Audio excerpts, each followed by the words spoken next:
Wis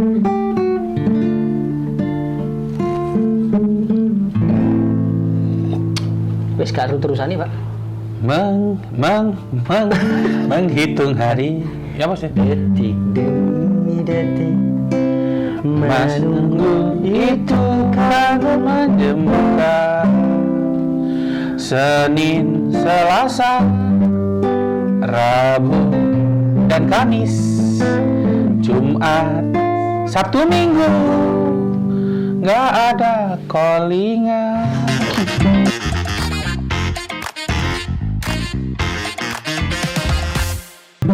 Halo para pejuang-pejuang callingan yang sekarang lagi ngopi nunggu callingan ya. Selamat apa itu? Selamat pagi menjelang siang. Selamat pagi menjelang siang para asosiasi penunggu callingan. Iya, jadi saya tahu perasaan Anda, para pekerja-pekerja perfilman di Indonesia dan anak-anak muda yang sekarang mau merintis karir menjadi Pembuat film. buru-buru film. Jadi kembali lagi sama Om ya. Jadi kalau Om itu enak gitu, kayak ada transaksional. Apalagi kalau yang ngomong cewek gitu. Betul. Om. Merasa pingin tak bayar mereka ya. Om Novin ya sama Kak Lukman. Kak Lukman. Jadi kakak itu kayak kakak pembina Episode ini Gus pramuka. Iya, betul. Ya, episode kemarin kita bahas tentang sesuatu yang Sangat menarik, mendasar. tentang bagaimana how to find the idea. Yes. Gitu ya. Kali ini kita akan membahas tentang setelah ide itu ditemukan, setelah skenario itu jadi, gimana selanjutnya? Gimana? Dijual ide. Kalau itu pikiran produser dijual ya. Kalau pikiran sutradara mesti ya kudu syuting kan gitu ya. Harus syuting. Betul. Jadi setelah kalian bikin skenario, pertanyaan berikutnya syuting apa enggak gitu. Terus duitnya dari mana? Urusan produser. Urusan Kan produser. gitu. Jadi teman-teman, yang paling penting itu gini, setelah kalian tuh sudah bikin skenario, sudah jadi blueprint, pertanyaan berikutnya ketika mau syuting, kru sudah ada loh catatannya ya, udah dibagi menjadi beberapa departemen ya, ada departemen manajerial, ada departemen penyutradaraan, departemen artistik, departemen DOP atau sinematografi, departemen sound, departemen editing. Itu setelah jadi, kemudian terjadilah ada namanya triangle Sistem. bukan Pak, tepung segitiga biru. Triangle apa ya namanya Pak ya? Triangle love ya, terjadi cinta segitiga gitu. Tiga bermuda. Triangle discussion ya. Betul. Antara siapa? Sutradara, produser dan penulis skenario. Antara sutradara, produser, dan penulis skenario. Nah, disitulah penting ada 3 pembicaraan. Mereka harus ngopi di suatu tempat yang tidak bising, tidak rame. Yang tidak diketahui manusia yang pasti. Iya, yang sinyalnya nggak ada. Sehingga mereka bisa berkomunikasi dengan intens antara produser, penulis skenario, dan sutradara. Betul. Nah, di situ mereka akan memutuskan apakah ide ini diproduksi secara budget oriented Yes. atau idea oriented. Dijelaskan sama Kakak Lukman gimana apa itu? Ya, kebanyakan memang orang-orang itu tidak mengira bahwa memang produksi film itu mengacu pada 2 hal ini. Memang dimanapun Anda berada, industrinya ataupun indinya gitu, selalu mengacu pada budget oriented dan idea oriented.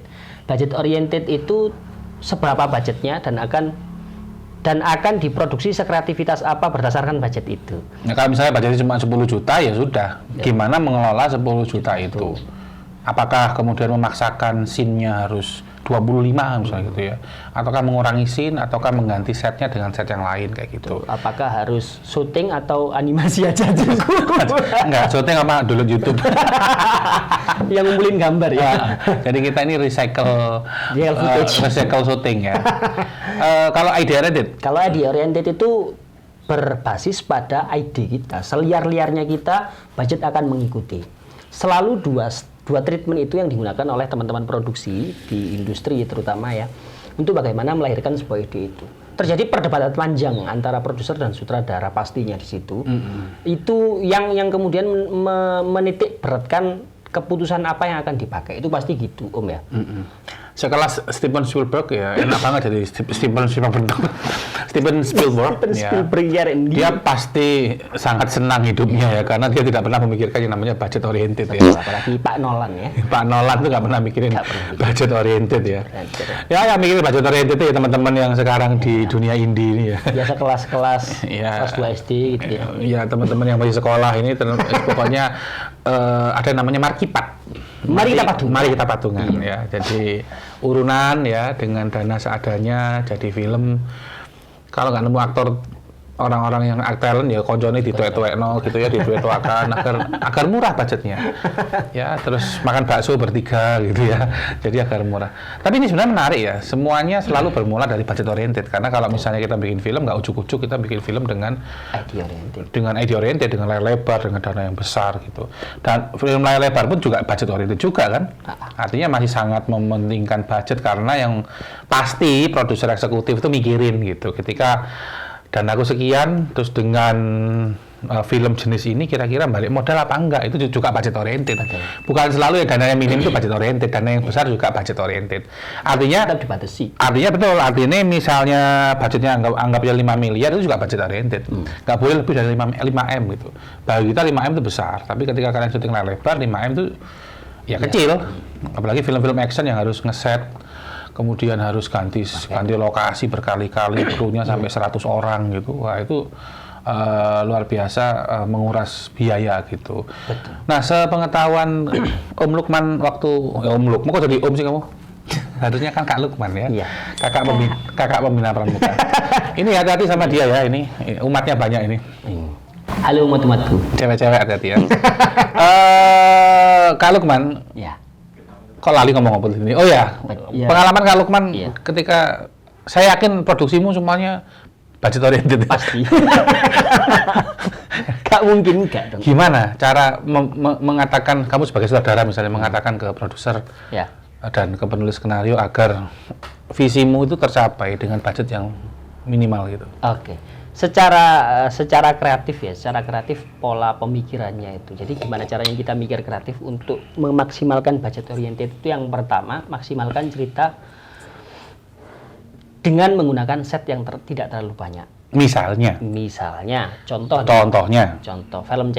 film cinta gitu kan, nggak harus dalam rangkaian 10 scene itu ya. Cinta sih kita 10 scene. Film tentang cinta. Film tentang cinta. Oh, tentang cinta. Film tentang cinta. Anggapnya 10 scene gitu Om ya.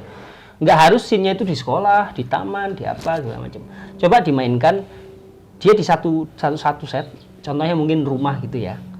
Nah, terus kemudian ada 2 adegan yang bisa jadi alternatifnya dia menelpon, terus kemudian dia bisa jadi dia menulis puisi.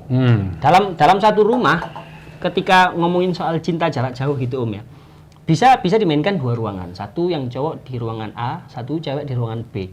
Nah, kita set sedemikian rupa untuk agar terjadi perbedaan antara ruangan A dan ruangan B sehingga terjadi connecting cinta jarak jauh di antara satu. Padahal setnya itu satu lokasi. Ya sebenarnya ngakalin ya. Iya. Nah, lebih banyak yang ngakalin. Akhirnya berpikir kreatifnya ngakalin, tapi tidak kemudian ngakalinnya itu murahan enggak. Gimana caranya juga berpikir secara teknis gampang dieksekusi. Yang kedua, secara kreatif tidak terlepas dari gambaran awal. Berarti intinya bukan selalu masalah makanan ya. Takutnya kok masalah produser tuh mikirnya ini makanannya harus dikurangi, lauknya ayam jadi weci misalnya gitu harus ya. Tapi artinya juga sutradara juga punya hak untuk bisa mengurangi budget yang ada dengan kecerdasan seorang sutradara untuk menentukan adegan ini impresinya sama ketika tidak harus menggunakan misalnya ide yang harus A, B, C gitu dengan keterbatasan set dan sebagainya, itu idenya tetap sama gitu. Nah, itu menarik teman-teman, ada namanya triangle tadi, tak ingetin lagi ada triangle, ini ada penulis skenario, ada produser, ada sutradara, yang mereka bertiga ini omong-omongan. Sing apik segitiga ini grafis kok. Tolong gawean ya, gawean ya ketiga.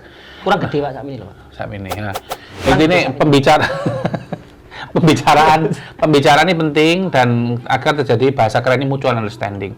Konflik produksi terjadi biasanya gara-gara tidak terjadi kesepahaman di awal tentang keterbukaan, misalnya produser ngomong budgetnya segini, sedangkan sutradara kira-kira nih kayak banyak duit produser nih gitu ya.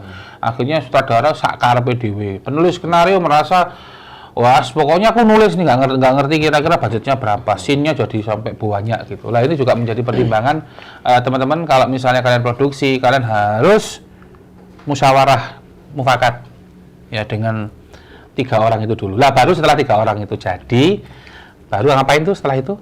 Setelah kemudian oke gitu ya, baru setelah itu ngapain terakhir? Ditulis setelah skenario, semua ide sudah ada, kemudian terjadi triangle exposure tadi ya, perdiskusian, musyawarah mufakat triangle exposure, baru terus kemudian kita lakukan yang namanya interpretasi naskah dan breakdown skenario. Itu nanti pembahasan sendiri itu. Sepertinya kan begitu. Iya, jadi interpretasi naskah dan pembahasan skenario itu menjadi sangat penting agar nanti ujung dari semuanya, semua akan mampu memahami skenario yang sudah dibikin. Betul. Dan mampu membreakdown, Iya. membreakdown kebutuhan masing-masing departemen ketika mau produksi film. Itu aja ya kayaknya ya. Betul. Ngomongin triangle. Semoga cintamu juga nggak triangle ya, nggak bertepuk sebelah pantat. Dan cinta. Hanya SMA yang nonton loh. Iya, dan karena memang kebanyakan permasalahan terjadi karena adanya orang ketiga. Betul. Nah, tapi dalam produksi film ini orang ketiga itu penting. Iya. Kalau nggak ada yang ketiga ini nggak jadi filmnya. Nggak jadi. Jadi yang ketiga itu penting jadi untuk memporak-porandakan apa yang terjadi. Jangan lupa ya, nggak usah terlalu banyak like ya di sini, nggak usah komen. Subscribe. Langsung subscribe dan langsung Share aja. Gitu. share ke seluruh RT RW setempat gitu ya. Oke, kembali lagi nanti di channel ini yang sama di episode berikutnya, tetap di POV Point of Vision. Point. Ulangi lagi, tetap di POV Podcast of Vision. Kau usah nyanyi mana ya? Kesel. Nggak usah. Kok soalnya gak dibayar iki. Iya. Talent ya. Iya. Iya.